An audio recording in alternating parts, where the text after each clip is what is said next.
Hi everyone, welcome back to my channel. I'm Amy from Rebel Nutrition, and if you're new around here, I started my business as a nutritionist turned multiple seven-figure online course creator, and today's video I'm going to be answering a bunch of frequently asked questions that I got from you guys on my Instagram. So I'm so excited to get into all the questions. We're going to be covering everything from how to choose a niche, how to price an online course, and so many other things. So without further ado, let's just jump into it. Now, I'm going to be looking at my phone a little bit throughout this because that's where I have all my questions. But the very first question that I got is coming up with a niche really this hard, or am I out of practice?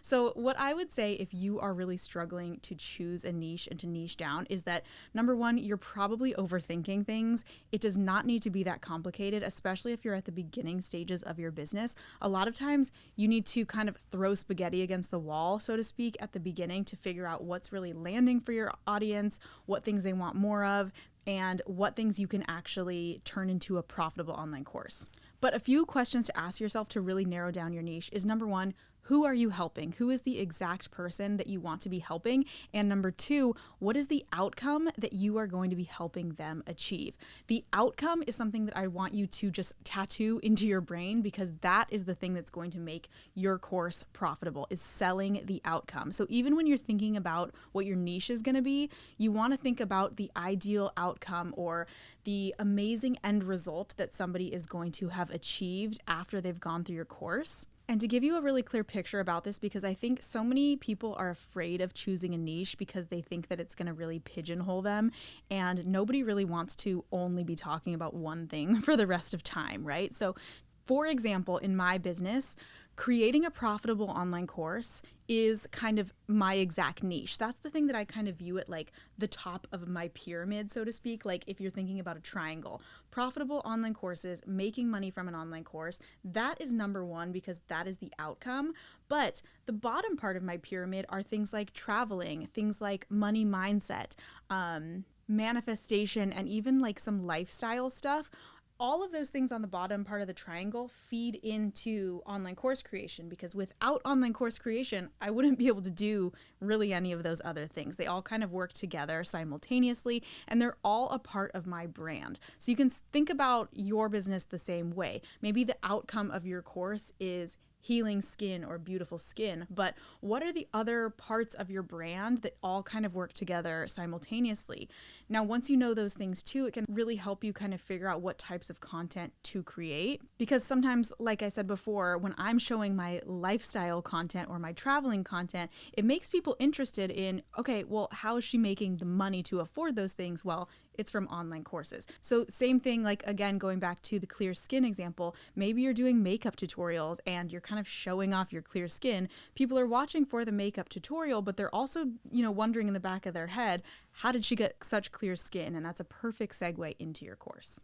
Okay, continuing on with the niche questions. The next question that I got about niches is just, what are the best niches? So I'm assuming this person means what are the most profitable niches for online course creation. So I'm not going to say that there is just a specific niche that is the most profitable. I mean, I think what people most of the time assume is that anything around making money is going to make the most money. And I think that's simply because the ROI, or the outcome of the course, is so clear. When you're teaching somebody a method to ultimately make more money, the return on their investment is so clear, because they know, okay, I'm going to spend $500 on this course, but I could potentially make 5,000, 500,000 from the knowledge that I'm learning in this course. So when the ROI, or when the outcome is super clear, people are willing to spend money a lot more freely on whatever that course topic is. But again, we want to think about return on investment, or the outcome can be so many things. It can be so many things other than just money. So again, going back to the clear skin example, having clear skin where you don't have to, cover your face in makeup every day, that is an ROI. Getting pregnant naturally without using, IVF or drugs or anything like that, that's an ROI too. Gaining energy, gaining time, losing weight, losing a painful problem, those things are all a return on investment being money. So focusing really again on whatever the clear outcome is and being as clear as possible. And that's why I think a lot of times with courses that are more mindset related, the outcome is, unless you are really strategic with the marketing, the outcome of those courses is sometimes not as clear because the languaging gets a little bit airy-fairy, so to speak. It's a little bit like, I'm going to help you live your most abundant life, things like that. What is the outcome? It's not clear. It's not a tangible end result where somebody's going to enroll in the course and think, okay, 6 months from now, this is what my life is going to look like. That's what somebody needs to know in order to spend money. And so any niche that has a very clear, tangible outcome is going to be the most profitable. Okay, so the next question is, I post about mental health on Instagram. Is it possible to create an online course about mindset biz? So this is kind of going off of the last answer that I gave. So again, is it possible? Absolutely. And you could have a super, super profitable course on the topic of mindset, especially mindset in business. But again, ask yourself, what is the outcome? What is the outcome of somebody up-leveling their mindset specifically as it relates to business?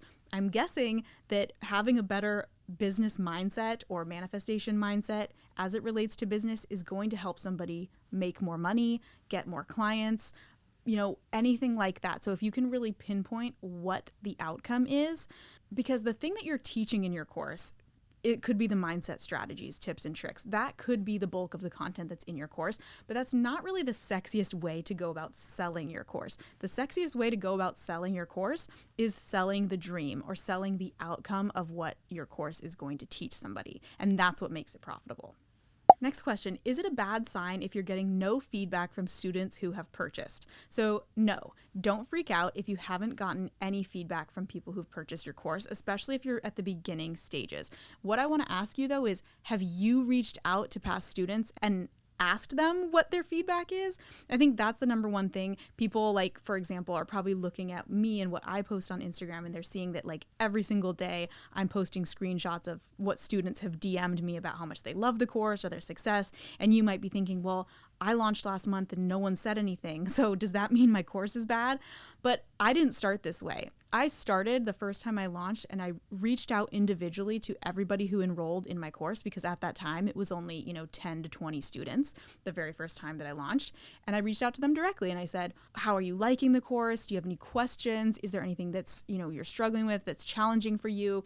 Have you had success yet from the methods that I'm teaching? Things like that. And this is a really, really great way to, number one, get feedback on anything that might be confusing that you want to change or update in your course, but also start to get testimonials. Because once you get that handful of testimonials that you can be sharing on your Instagram on a weekly basis, it's going to encourage people that continue to enroll to just reach out to you organically and send you their testimonials, their thoughts about the course, etc., rather than you having to continue to reach out to students for the rest of time. That's not something that I'm going to recommend that you do forever, just at the beginning, because you need to be the one that is proactive, at least at the beginning, to get that handful of testimonials at first, start posting them, and then people will do it organically.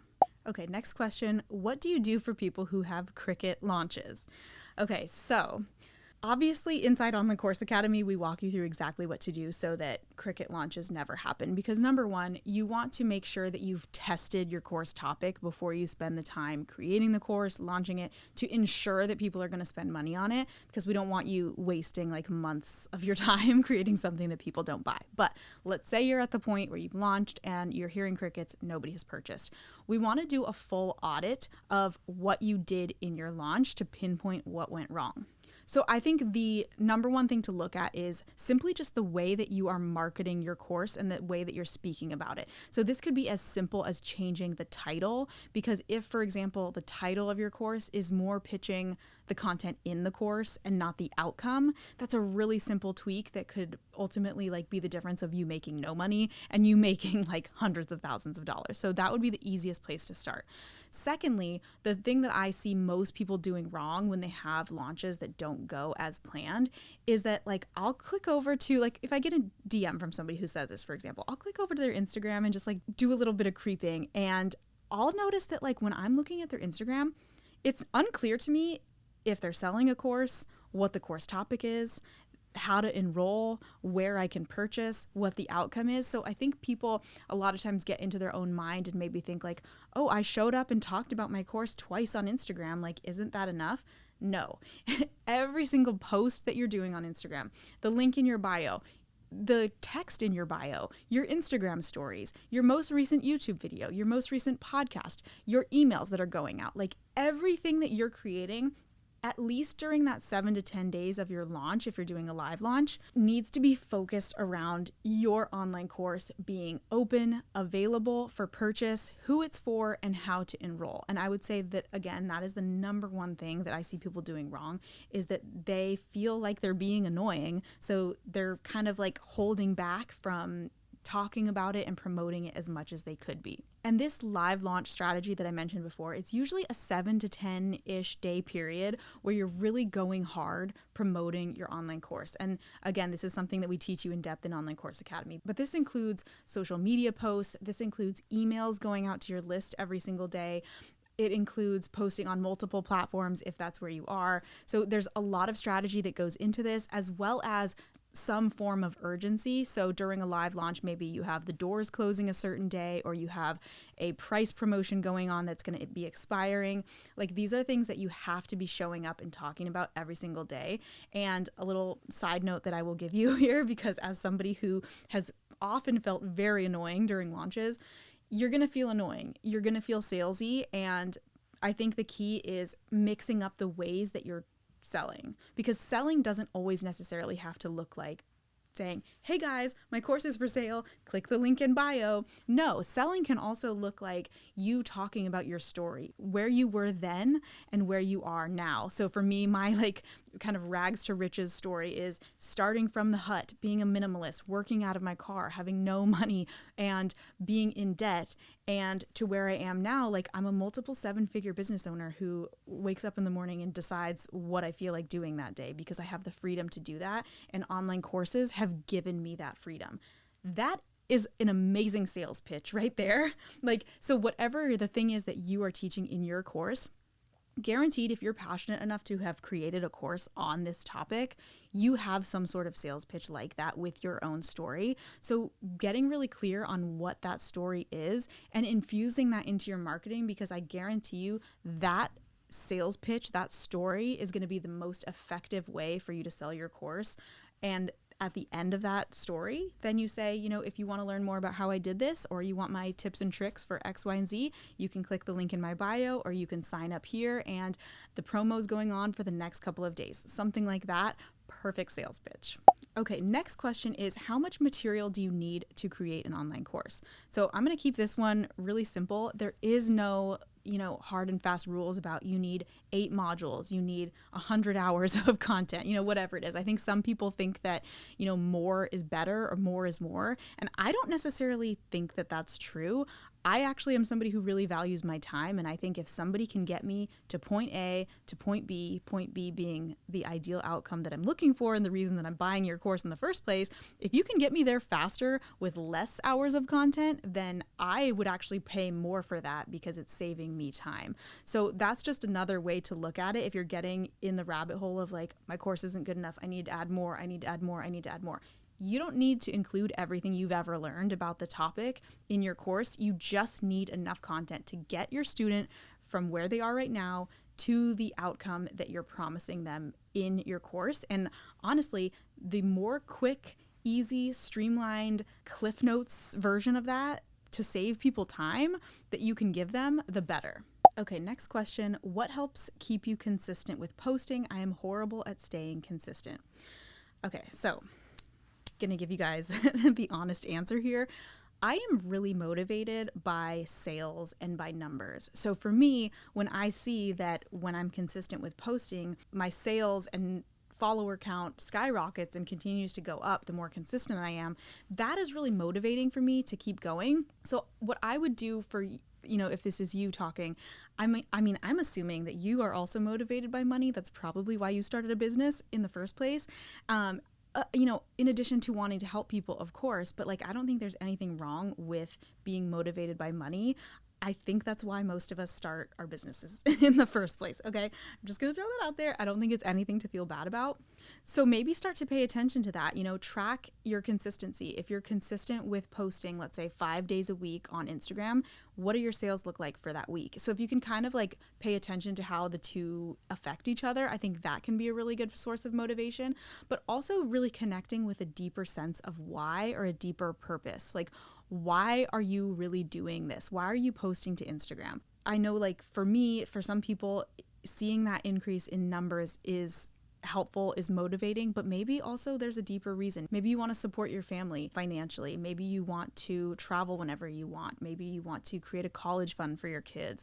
Maybe you want to help 100 women get pregnant naturally without using IVF, or help 100 people get off their medication. Whatever it is, the reason why you wanted to start a business, the reason why you're creating your course, really connect to that and connect to it on a daily basis, because I think connecting to a deeper purpose is going to help the motivation come. And another thing that I would say too is, I don't fully rely on motivation to keep me going. I would say majority of days I wake up and I do not feel motivated. But what I have instead of motivation is I have discipline. I know that when I wake up in the morning, I have a handful of things that I am disciplined to get done that day, because the outcome is going to be worth it for me. And I've kind of trained that discipline muscle, that when I do the hard thing that maybe I don't necessarily want to do, I enjoy the outcome. I enjoy the way that I feel after I get that thing done, and I feel good about myself. I feel proud of myself. I feel confident. I feel like I've made progress in my business. Maybe I've made money, whatever it is for that day. So really relying on your discipline and practicing that muscle, because I really think that discipline is a muscle, rather than relying on motivation. Because I think when you rely on discipline, a lot of times the motivation will come. Sometimes I'll get 30 minutes into the first task that I didn't really have motivation to do that day, and all of a sudden I'll get a hit of inspiration of like, ooh, actually I want to start working on this other thing. So a lot of times I think the more you're sitting around and waiting for that to come, the longer it is going to take to get there. Okay, next question. Is an audience, such as specifically teachers, too small to target? Honestly, I don't think that that's small enough. I think teachers is not a very niche group of people. So what I would ask you is to get a little bit more specific, actually, if you want your content, your audience to really grow and reach the right people. There's so many different types of teachers. Are you targeting college teachers? Are you targeting third grade teachers? Are you targeting homeschooling parents who want to teach their kids? Special education teachers? I mean, there's literally so many different types of teachers, and I guarantee that the type of content that you're creating is probably specific to at least one of those genres of teachers. So I would actually get a little bit more niche. And the thing that I would encourage anybody in any niche to think about is, once you start to feel like, my niche is too small, or I don't know if this is going to reach enough people, you're probably on the right track, and you're probably finally getting niche enough. Okay, next question. How to be successful at launch without a built-out email list? So the first thing I'll say is, in an ideal scenario, you would have built an email list prior to launching your course. The method that I teach in Online Course Academy is an email list and launching via social media. So you have kind of both platforms where you're selling your course during that 7 to 10 day launch period. And the reason being is that you just have a higher chance of more sales and kind of reaching people in two different ways, two different avenues. Depending if somebody is more of a social media user versus an email reader, getting them and exposing them to your course on both platforms is just a better way to make more sales, honestly. But that having been said, if you don't have an email list yet, or you haven't really focused on growing it, and your course is done and you don't want to wait and you want to launch it, I say don't wait any longer. You can still have a pretty effective launch just using social media. So what I would say is, let's say Instagram is your main platform, because I know that that's what most people's is. Plan to do the same type of launch you would do, the same one that I teach inside OCA, but just do it on Instagram, just do it on social media, and you can still get a lot of people in that way.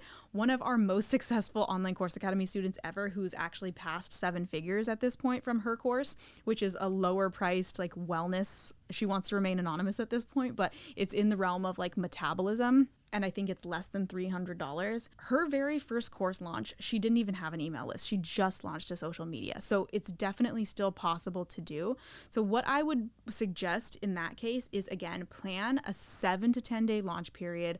Make sure you have some form of urgency, meaning, again, you have a price promotion that's going on, you have bonuses that are included if people enroll before a certain date, or maybe you have the doors closing on a certain date. And every single day during that launch period, you're showing up on Instagram, you're posting a reel with a call to action, the call to action being to buy your course, linked in bio, tell them about the urgency, and also showing up on Instagram stories. And again, get creative in the way that you're selling, get creative in the way that you're talking about your course, about who it's for, sharing your own story, all of those good things to really maximize the amount of students that enroll during that time. And you really want to give people a sense of FOMO during this time, in the sense that you want them to feel like they can't just wait around and think about whether they want to enroll forever. No, they need to enroll during this launch period, because if they miss out and if they wait, either the doors are going to be closed, or they're going to miss all these amazing bonuses that they wanted, or the price is going to go up. So all of those things really make people get off the fence and into your course now versus continuing to wait. Because if you just have a course that is open all the time, same price point all the time, bonuses the same all the time, no urgency, people are just going to kind of continue to think about it and never really jump in right away. Okay, next question. I'm asking, in a productive way, have you had unsuccessful students and what went wrong?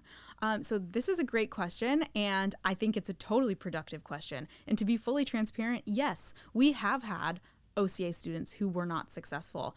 And the reason being is that, number one, they purchased the course. Maybe they were on a high after my webinar and I sold them the dream and they were so excited and they bought my course. And then, a couple of days go by and they don't go through the material. So that's number one reason why. I can go in and see the stats. It's a very low percentage of people, but you can go in and see in Teachable, where I host my course, the amount of people that have gone through your course, what percentage of the videos they've gotten through and all of that. So you can kind of check on those stats there. Number two reason why somebody hasn't been successful taking my course, and again, it's a very small percentage of people. I'm going to link below to a site where I have a bunch of testimonials and stats about how successful my students have been taking OCA and how much money they've created. So if you're curious, you can click on that. I'm going to link it down below. But the second reason why I've seen people be unsuccessful with Online Course Academy is that maybe they have gone through all of the course material and they've taken action and they've created their own course, but maybe their expectations about their first launch were extremely high. So for example, maybe there's somebody who doesn't have a very large audience, which is totally fine. I didn't either when I started. And maybe their first launch, let's say, makes a couple $1,000s. And maybe they were expecting that they were going to make, 6 figures on their first launch. I think it's really important. And I'm somebody who is believes that anything is possible and you can do anything you set your mind to. However, at the same time, I think it's important to have somewhat of a realistic expectation just in terms of the numbers of what to expect for your first launch. And this is why I give you a calculation of how to calculate what your launch numbers are going to be even before you create your course. And this calculation is based on the price of your course, the size of your audience, and a standard conversion rate, which is about 3% of your email list or your audience. So you can really get a good picture. Let's say you're starting at 100 followers, your course is priced at $500. You can expect to convert 3 of those people, 3 to 5% is average. So 3 people, $500 per course, that's $1,500. And I would say that is a huge win. And I think for a lot of people, when they're comparing, maybe they're just getting started and they're comparing themselves to me and what I'm posting now about my numbers, which is multiple 7 figures a year, multiple 6-figure months. They're oh, well, I only made $1,500. So I must suck and I better just give up now. And what I want to just drive home to anybody who's watching this is to think about the fact that I started from zero to, I think my very first launch, I made less than $5,000 total from my first course. And I was stoked about that. I thought that was amazing. It was honestly life-changing money to me at the time.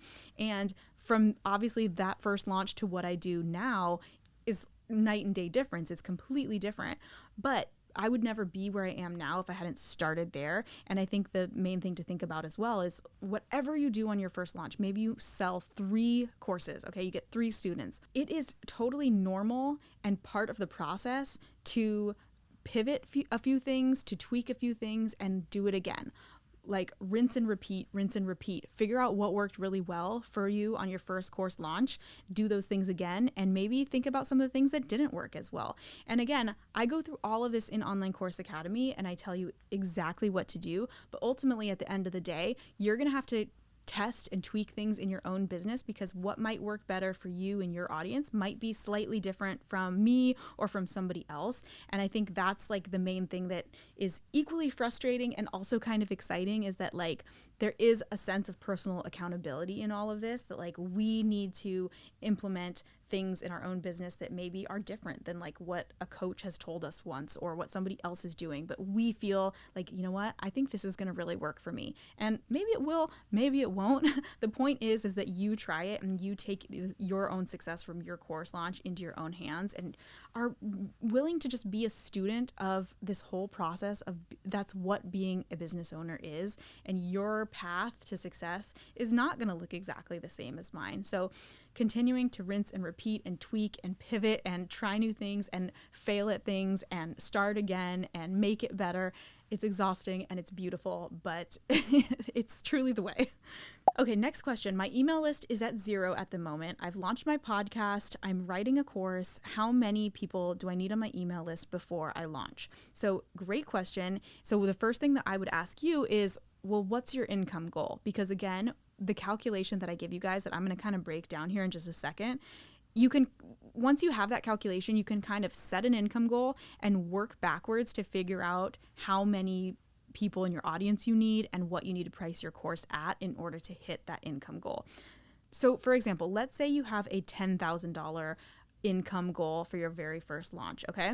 And let's say just hypothetically that you're going to price your course at $500. I'd say $500 is a pretty typical online course price, so that's why I'm using that number. So again, you want to hit a $10,000 income goal and your course is priced at $500. That means you need 20 students in order to hit that goal. 20 students, that's like not that much, right? To hit $10,000, that's amazing. And so I think this is when I say like it really only takes 1 to 3 months to get an online course, a profitable online course up and running, is because that's the amount of time that it'll take you. Even if you're starting from 0 followers right now, you could create one reel that gets you an audience big enough to where you launch a course and make $10,000 on your first launch, okay? So now you might be thinking, okay, well, I need to get 20 students or sales into my first online course. So how big of an audience do I need? Well, again, going back to what I said before about the typical conversion rate being 3 to 5%. So you would need an audience of about 650 to 700 people if you wanted to convert 3 to 5%, making 20 students. Hopefully that makes sense. Maybe I'll put like a little bit of the math on the screen here so you guys can like screenshot it or make it a little bit easier, because you can really plug in whatever your income goal is and figure out what this number would look like for you. Okay, now getting into a little bit of specific course topic questions. Somebody asked, what is the most profitable astrology course in your opinion? So my opinion is the most profitable astrology course, or whatever course it is that you're looking to create, is going to depend on whatever the outcome is and what is the most desirable outcome that you can promise from an astrology course. If it were me personally looking to buy an astrology course, I would think about it in the sense of, what am I going to get from this course? How is my life going to be better after I learn about my specific astrological chart? Well, there are certain things that I'd want to know as it relates to me running a business. What can make me more efficient? What could make me more money? What are my natural skills and strengths and life purpose, and how can that help me in my business? So I think focusing on, and it doesn't have to be business or money related. Again, it could be something about like, somebody understanding their own astrological chart as it relates to maybe their romantic relationships or having children or anything like that. So really figuring out what the outcome of knowing your personal unique astrology could be, and then positioning your course that way. So maybe the content of your course is exactly the same. You're teaching somebody how to basically read and interpret their astrological sign, chart, whatever you want to call it. But what is the outcome of learning that information? What are they going to be able to do with that? Another idea could be like teaching somebody how to become an astrologer. I think that could be really interesting too, because again, the return on their investment is so clear. Once somebody learns how to become an astrologer, they're going to be able to take clients and make money that way and potentially like fulfill a purpose of theirs. So I think all of those would make for super profitable courses. All right, you guys, I think I'm going to end it there because that ended up being quite a long Q&A, but I really appreciate you guys for sticking with me to the end. So if you are new here, make sure to give this video a thumbs up, make sure to hit the red subscribe button, and let me know in the comments if you want more Q&A videos like this.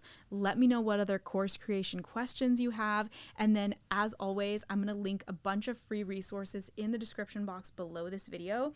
So the first place I would recommend starting if you are thinking about online course creation and you need help choosing a topic, you want to know how to build an audience, how to sell your course passively, everything you need to know about Online Course Academy and the Passive Income Academy bundle. Join my free masterclass. I'm going to link it. It's going to be the very first link in the description box below this video. It's about 30 to 45 minutes. It's an entirely free class where you're going to learn everything you need to know. And at the end of that class, you're also going to get a special offer into Online Course Academy. Just everything that I kind of talked about on today's Q&A. So join that. Let me know if you have any questions, and be sure to come follow me on Instagram if you aren't already. I am always active in the DMs. If you guys have questions, feel free to reach out to me there. And thank you guys so much for watching. I'll be back again next week with another video. Bye.